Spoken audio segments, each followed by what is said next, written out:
In this quick demonstration, I'm going to show you what a Google document looks like, but more importantly, I'm going to talk about two different ways that you can share it with students and touch a little bit on the pros and cons of both.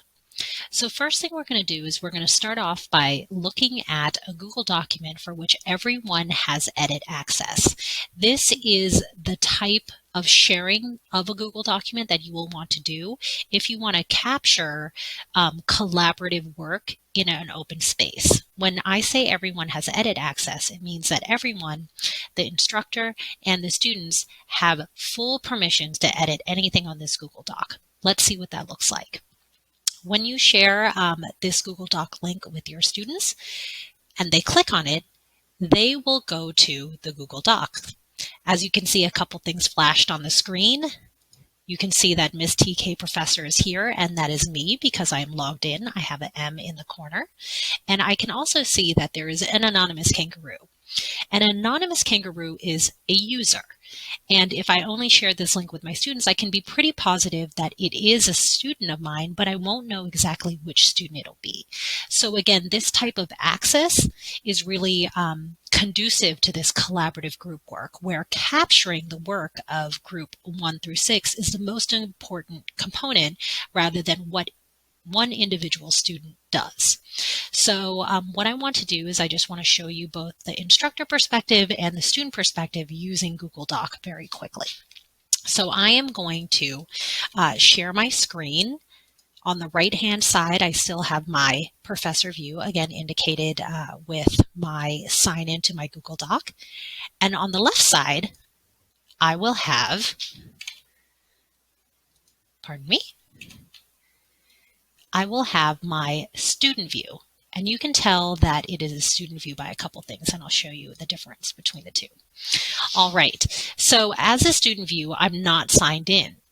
I don't need to be if I don't want to sign into my personal Google account if I'm a student, or if I don't even have a Google account, I can still access this link and again still have full editing capabilities. So I can tell that my instructor is here, and I can see where their cursor is and where their cursor is in other areas. I have it open in other tabs. That's why it looks like there's multiple folks. So wherever I click on the document, you can see on the right-hand side that the anonymous kangaroo is kind of skipping around, which is accurately what I'm doing. And because we have full editing access, even though the instructor has I've created this template, as a student, I could go in and change whatever I want. So just keep that in mind when you're thinking about the activity that you would use this for. I can also go in there in real time, ask a question, and an instructor would be able to see that the anonymous kangaroo wrote something. And I'm now clicked on the right side where the professor is, the instructor is. You are doing great. So as you can see, there is collaboration happening in real time. And again, a student does not need to sign into their Google account. And with this open collaborative space, again, you're putting the priority on the group work and not necessarily the individual contributions. All right, let's take a look at the other option. So the other option is that perhaps you've created a template or there is a document that you want to share. This is analogous to sharing just a static Word document, a file that they would download. However, this file happens to live on the internet.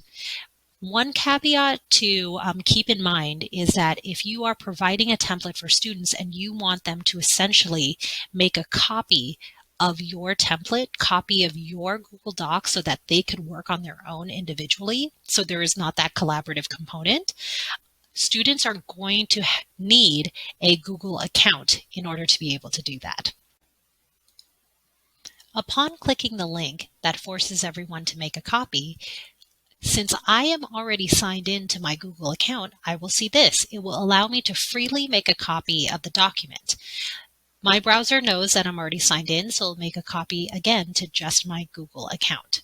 However, let me show you an example of what happens when there isn't a Google account or the student isn't signed in.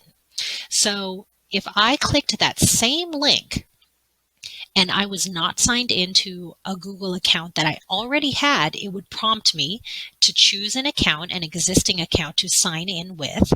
And it is very likely that if your students are familiar with Gmail and Google Docs and Google Drive, they will already have a Google account that they may or may not be signed in. So again, if you are not signed into your Google account and you click that button to make a copy, you'll be prompted to pick an account or to create one. So again, that is the caveat.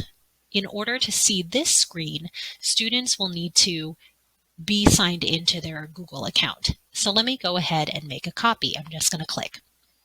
Once I do that, you can see that I'm taken to a Google document. I can't see anyone else in it because this is a copy just of my own, and I can tell because that says so in the title. And it is in my drive, whereas before it belonged to the owner.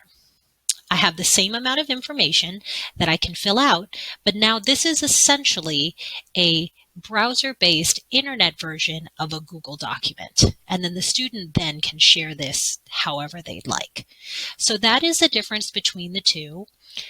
Traditionally, Google Docs have been thought of as that open collaborative space, so I recommend everyone use the sharing capabilities to give everyone edit access. However, you may find that it's useful to force everyone to make an individual copy of a template you provided. A more straightforward way to do this is that if you upload a file, they can download the file and work on the file themselves.